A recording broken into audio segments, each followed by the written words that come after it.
আসন্ন ধর্মনগর বিধানসভা কেন্দ্রের উপনির্বাচনকে সামনে রেখে নির্বাচনে প্রস্তুতি খতিয়ে দেখতে বুধবারই রাজ্যে পৌঁছায় ভারতের নির্বাচন কমিশনের একটি প্রতিনিধি দল। বৃহস্পতিবার উত্তর ত্রিপুরা জেলার সদর ধর্মনগরে জেলা শাসকের কার্যালয়ে অনুষ্ঠিত এক পর্যালোচনা বৈঠকে অংশ নিয়ে উপনির্বাচন সংক্রান্ত বিভিন্ন প্রস্তুতি সম্পর্কে বিস্তারিত খোঁজ খবর নেন তারা। প্রতিনিধি দলে রয়েছেন নির্বাচন কমিশনের principal secretary Anti Bhutia, secretary Santosh Kumar Dubey এবং সেকশন অফিসার বিজয় গুপ্তা। বৈঠকে কমিশনের আধিকারিকদের পাশাপাশি উপস্থিত ছিলেন উত্তর ত্রিপুরা জেলা প্রশাসনের বিভিন্ন দপ্তরের শীর্ষ আধিকারিকরাও।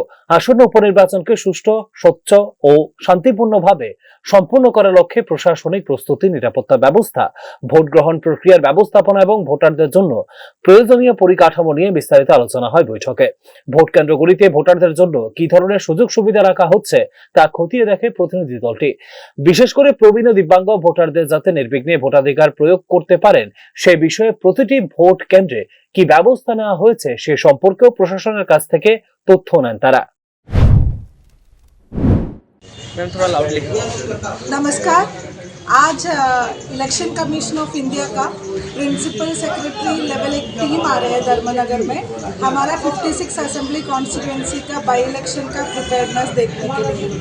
हमारा बाई इलेक्शन के लिए फाइनल इलेक्टरल रोल्स तो पब्लिश हो गया है और हमारा पोलिंग स्टेशंस भी डिक्लेयर हो गया है 55, और उसके साथ साथ हम लोग ट्रेनिंग्स भी शुरू किया है।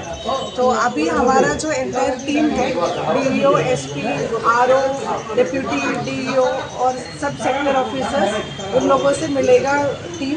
और हमारा जो कुछ पोलिंग स्टेशंस है वो क्रिटिकल है, वल्नरेबल है, उस जगह पे विजिट करेगा।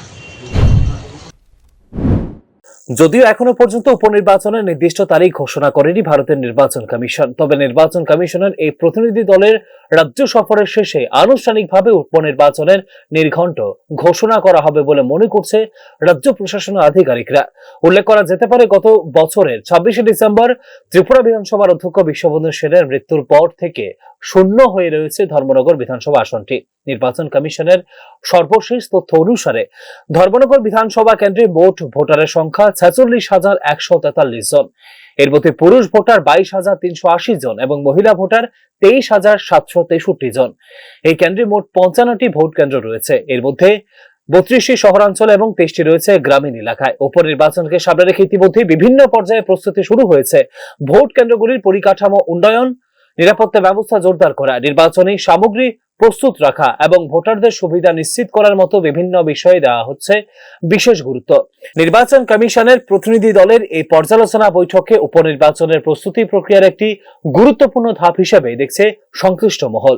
Bureau report, news now.